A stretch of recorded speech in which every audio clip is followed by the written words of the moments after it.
As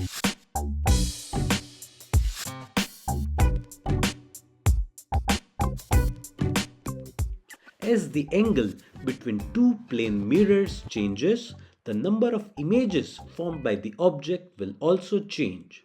The number of images formed can be calculated using the formula n equal to 360 by theta minus 1. Theta is the angle between the two plane mirrors. At an angle of 180 degree, only one image is formed. At 120 degrees, the number of images formed will be 2.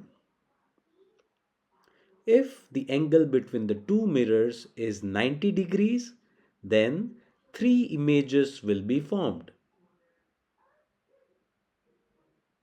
At 72 degrees, 4 images are formed.